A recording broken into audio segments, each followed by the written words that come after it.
जय श्री राधा रानी सरकार की, जय श्री कृष्ण भगवान की, जय श्री लक्ष्मी नारायण जी भगवान की, जय वैशाख मास महत्यम्य की। मंदिर श्री बंसी वाले महात्मा यूट्यूब चैनल की ओर से हम आप सभी भक्तों का हार्दिक अभिनंदन करते हैं। आज हम आपको वैशाख मास महत्यम्य के 26वें अध्याय की परम सुंदर कथा सुनाने जा रहे हैं। वैशाख मास का पावन समय चल रहा है। भगवान की कृपा से प्राप्त हुए इस देव दुर्लभ मनुष्य शरीर में अगर हम भगवान की भक्ति करते हैं तो भगवान की बहुत ज़्यादा कृपा मिलती है। वैशाख मास में भगवान की कथाओं को सुनने मात्र से मनुष्य के पूर्व जन्मों के सभी पापों का नाश हो जाता है और इस जन्म में भगवान की कृपा से उसको सुख संपत्ति आनंद की प्राप्ति होती है। तो वैशाख मास महत्यम्य की कथाओं को आप प्रतिदिन अवश्य सुनिए, इससे भगवान की बहुत अधिक कृपा मिलती है। तो वैशाख मास महत्यम्य के 26वें अध्याय की कथा इस प्रकार है। आज राजा मैथिल श्रुतदेव ब्राह्मण से कहने लगे हैं कि हे महाराज, इस वैशाख मास में कौन कौन सी तिथियां पुण्यदायिनी हैं, ये बताने की कृपा कीजिए। श्रुतदेव ब्राह्मण कहने लगे हैं कि सूर्य के मेष राशि पर स्थित होने पर वैशाख मास में 30 तिथियां पुण्यदायिनी मानी गई हैं। एकादशी में किया हुआ पुण्य कोटि गुना होता है। उसमें स्नान, दान, तपस्या, होम, देव पूजा, पुण्य कर्म एवं कथा का श्रवण किया जाए तो वह तत्काल मुक्ति देने वाला है। जो कोई मनुष्य रोग आदि से ग्रस्त हो, निर्धन हो, जो दुखी हो, वह मनुष्य इस पुण्यमयी कथा को सुनकर भगवान की कृपा को प्राप्त होता है। वैशाख मास मन से सेवन करने योग्य है क्योंकि वह समय उत्तम गुणों से युक्त है। दरिद्र, धनाढ्य, पंगु, नपुंसक, विधवा, साधारण स्त्री, पुरुष, बालक, युवा, वृद्ध तथा रोग से पीड़ित मनुष्य ही क्यों न हो, वैशाख मास का धर्म सबके लिए अत्यंत सुख साध्य है। परम पुण्यमय वैशाख मास में जब सूर्य मेष राशि में स्थित हो तब पाप नाशनी अमावस्या कोटि गया के समान फल देने वाली है।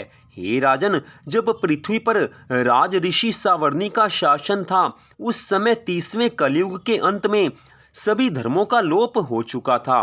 उसी समय आनर्त देश में धर्मवर्ण नाम से विख्यात एक ब्राह्मण थे। मुनिवर धर्मवर्ण ने उस कलयुग में ही किसी समय महात्मा मुनियों के सत्र याग में सम्मिलित होने के लिए पुष्कर क्षेत्र की यात्रा की। वहाँ कुछ व्रतधारी महर्षियों ने कलयुग की प्रशंसा करते हुए इस प्रकार कहा था कि सतयुग में भगवान विष्णु को संतुष्ट करने वाला जो पुण्य 1 वर्ष में होता है वही त्रेता में 1 मास में और द्वापर में 15 दिनों में साध्य होता है, परंतु कलयुग में भगवान विष्णु का स्मरण कर लेने से ही उससे 10 गुना ज्यादा पुण्य फल प्राप्त होता है। कलयुग में बहुत थोड़ा पुण्य करने पर भी करोड़ों गुना अधिक पुण्य फल मिलता है। जो एक बार भी भगवान का नाम लेकर दया दान करता है और दुर्भिक्ष में अन्न देता है वह निश्चय ही ऊर्ध्व लोक में गमन करता है। यह सुनकर देवऋषि नारद जी हंसते हुए उन्मत्त के समान नृत्य करने लगे। सभासदों ने पूछा कि हे नारद जी, ये क्या बात है? तब बुद्धिमान देवऋषि नारद जी ने हंसते हुए उन सबको उत्तर दिया है कि आप लोगों का कथन सत्य है। इसमें संदेह नहीं है कि कलयुग में स्वल्प कर्म से भी महान पुण्य का साधन किया जाता है तथा कलेशों का नाश करने वाले भगवान केशव स्मरण मात्र से ही प्रसन्न हो जाते हैं। कलयुग में जो मनुष्य पूरी श्रद्धा भावना से भगवान के नामों का जाप करते हैं भगवान उन पर बहुत अधिक प्रसन्न होते हैं। जो भक्त सदा भगवान के मंगलमय नामों का जाप और संकीर्तन करते हैं, भगवान की कथाओं को सुनते हैं, उन्हें निश्चय ही भगवान की कृपा से सभी तरह के सुख प्राप्त होते हैं और इस मनुष्य जीवन के पश्चात उनको भगवान के धाम की प्राप्ति होती है। देवऋषि नारद जी आगे कहने लगे हैं कि मैं आप लोगों से ये बात कहता हूँ कि कलयुग में ये दो बातें दुर्घट हैं। शिश्नेन्द्रिय का निग्रह और जीवा को वश में रखना, ये दोनों कार्य जो सिद्ध कर ले वही नारायण स्वरूप है। अतः कलयुग में आपको यहाँ नहीं ठहरना चाहिए। देवऋषि नारद जी की ये बात सुनकर उत्तम व्रत का पालन करने वाले महर्षि सहसा यज्ञ को समाप्त करके सुखपूर्वक चले गए। धर्मवर्ण ने भी वह बात सुनकर भूलोक को त्याग देने का विचार किया है। उन्होंने ब्रह्मचार्य व्रत धारण करके दंड और कमंडलू हाथ में लिया और जटा वल्कलधारी होकर वे कलयुग के अनाचारी पुरुषों को देखने के लिए घर छोड़कर चल दिए। उनके मन में बड़ा विस्मय हो रहा था। उन्होंने देखा कि प्राय मनुष्य पापाचार में प्रवृत्त हो बड़े भयंकर और दुष्ट हो गए हैं। सब लोगों ने अपने धर्म कर्म को त्याग दिया है।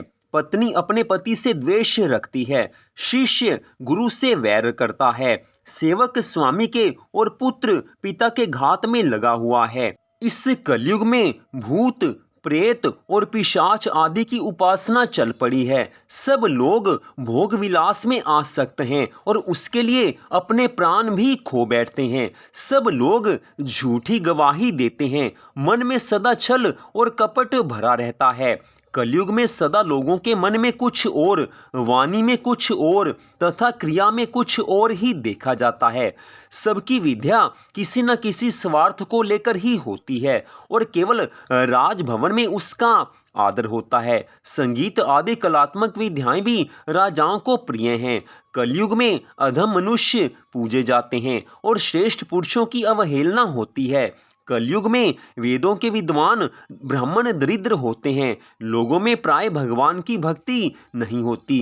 पुण्य क्षेत्र में पाखंड अधिक बढ़ जाता है। सभी मनुष्य अल्पायु, दयाहीन और शठ होते हैं। जिनको धर्म के बारे में ज्ञान नहीं है वो भी धर्म की व्याख्या करने लगते हैं। कलयुग में प्राय सभी धर्म के व्याख्याता बन जाते हैं और दूसरों से कुछ लेने में ही उत्सव मानते हैं। अपनी पूजा कराना चाहते हैं और व्यर्थ ही दूसरों की निंदा करते हैं। अपने घर आने पर सभी अपने स्वामी के दोषों की चर्चा में तत्पर रहते हैं। कली में लोग साधुओं को नहीं जानते, पापियों को ही बहुत आदर देते हैं। दुराग्रही लोग इतने दुराग्रही होते हैं कि साधु पुरुषों के एक दोष का भी ढिंढोरा पीटते हैं और पापात्माओं के दोष समूहों को भी गुण बताते हैं। कलयुग में गुणहीन मनुष्य दूसरों के गुण न देखकर उनके दोष ही ग्रहण करते हैं। कलयुग में औषधियां शक्तिहीन होती हैं। ऋतुओं में उलटफेर हो जाता है। सब राष्ट्रों में अकाल पड़ता है। कन्या योग्य समय में संतानोत्पत्ति नहीं करती। लोग नट और नर्तकी की विद्याओं से विशेष प्रेम करते हैं। जो वेद वेदांत की विद्याओं में तत्पर और अधिक गुणवान हैं उन्हें अज्ञानी मनुष्य सेवक की दृष्टि से देखते हैं। वे सब के सब भ्रष्ट होते हैं। कलयुग में प्राय लोग श्राद्ध कर्म का त्याग करते हैं, वैदिक कर्मों को छोड़ बैठते हैं। प्राय जीवा पर भगवान विष्णु का नाम कभी नहीं लेते। लोग श्रृंगार रस में आनंद का अनुभव करते हैं और उसी के गीत गाते हैं। कलयुग में मनुष्यों में न कभी भगवान विष्णु की सेवा देखी जाती है, न शास्त्रीय चर्चा होती है, न कहीं यज्ञ की दीक्षा है, न विचार का लेश है, न तीर्थ यात्रा है और न दान धर्म ही होते देखे जाते हैं। यह कितने आश्चर्य की बात है। उन सब को देखकर धर्मवर्ण को बड़ा भय लगा। पाप से कुल की हानि होते देख अत्यंत आश्चर्यचकित हो वे दूसरे द्वीप में चले गए। सब द्वीपों और लोकों में विचरते हुए बुद्धिमान धर्मवर्ण किसी समय कौतूहलवश पितृलोक में गए। उन्होंने वहां पर कर्म से कष्ट पाते हुए पितरों को बड़ी भयंकर दशा में देखा। वे दौड़ते, रोते और गिरते पड़ते थे। उन्होंने अपने पितरों को भी नीचे अंधकूप में पड़े हुए देखा है। उनको देखकर आश्चर्यचकित हो दयालु धर्मवर्ण ने पूछा है कि आप लोग कौन हैं? किस दुस्तर कर्म के प्रभाव से आप इस अंधकूप में पड़े हुए हैं? तो यहीं पर आज की इस कथा का विश्राम होता है। इस कथा का अगला भाग आप अगले अध्याय में सुन पाएंगे। तो मंदिर बंसी वाले महात्मा यूट्यूब चैनल की ओर से आज की इस कथा को सुनने के लिए आप सबका हार्दिक धन्यवाद।